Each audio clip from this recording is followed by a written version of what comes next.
Wonderful. Welcome everyone to our Military Family Summit, and thank you so much, Congressman Sanford Bishop and your wife Vivian, for the warm welcome.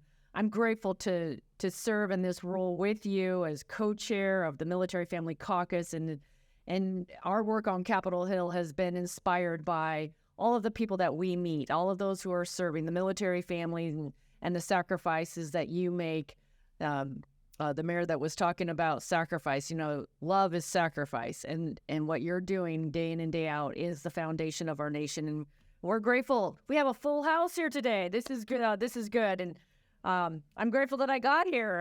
It was a little stormy yesterday and the flights were challenging, but good to be with all of you. And I'm honored to serve as the co-chair of the Military Family Caucus. And as Sanford mentioned, we started this caucus in 2009, and the issues that are facing the military family are maybe in some ways even more difficult today than ever.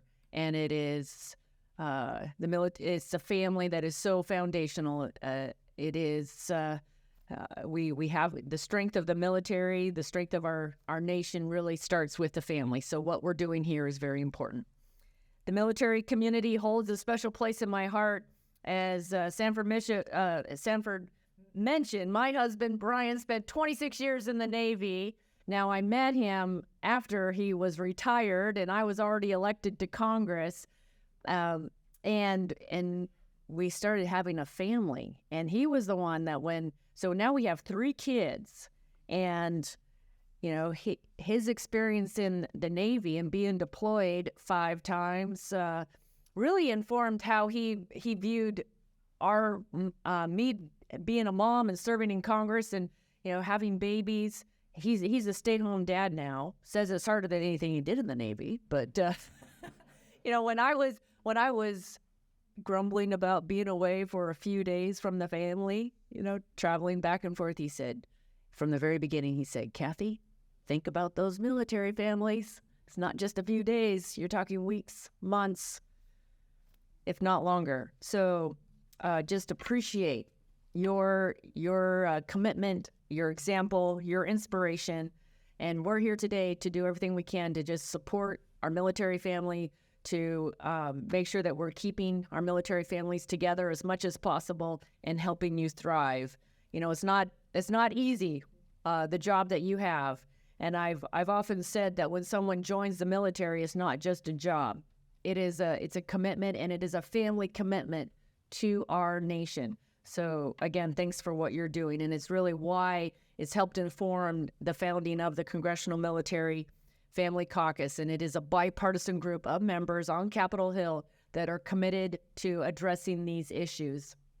Our caucus continues to work on a whole host of issues. We've spent time on spouse licensure, which has been a big issue when it comes to employment and moving from state to state and other places. We've spent a lot of time on childcare, healthcare, education, housing issues, and more. But this summit is really our opportunity to come together as spouses, family, as well as military leaders with the members of Congress to get on the same page, to identify what the priorities are. We want to hear from you and what you believe the priorities should be.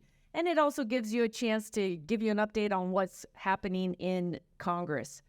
I believe that in order for America to be a diplomatic power, it must be a military power. To be a military power, it needs to be an economic power, and it's all connected. And the military families are really the faces behind every part of that. Family readiness is military readiness. So improving things for military families must be our top priority. So earlier this year, I was really pleased that we were able to get the Military Spouse Licensing Relief Act signed into law by the president. It's a bill that we've worked on for many years, but what it does is simple. It allows military spouses to use their professional licenses if they're a realtor, a nurse, a teacher, whatever their profession is, across state lines. This relieves such a huge burden for spouses who are forced to move due to their spouse being reassigned. and find themselves getting caught up in relicensing red tape, and then ultimately leaving them unable to work and help provide for their families. So thanks to this law, never again will a military spouse walk into a new base and be told that all the paperwork and years of experience aren't enough to prove that they're ready for the job. And this is just a start. We've been working on several bills this Congress to address other issues like expanding access to affordable housing, providing more food security, which Sanford Bishop has really taken the lead on, but pleased to work together on it, making sure military children receive the support that they need to thrive. And the good news is that we've been able to accomplish many of these in the national and the annual National Defense Authorization Act, which just passed the House last month.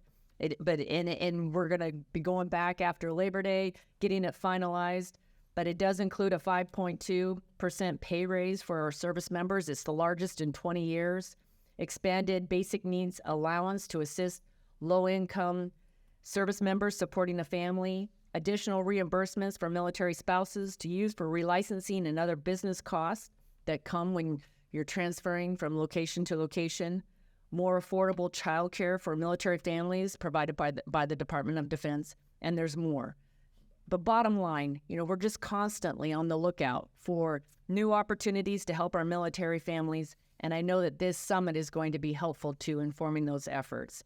We have some great panels, some great speakers here today. I'm thrilled to be here to be able to hear firsthand. And this is all going to be a part of informing our efforts on Capitol Hill in the People's House. So just know that this is what this Military Family Caucus is all about. We want to help you. We want to help you and the military family thrive. We are grateful. We're grateful for the sacrifice that you make day in and day out to keep us safe and secure as a nation. May God bless you, and God bless our summit here today, and may God continue to bless America. Good to be with you.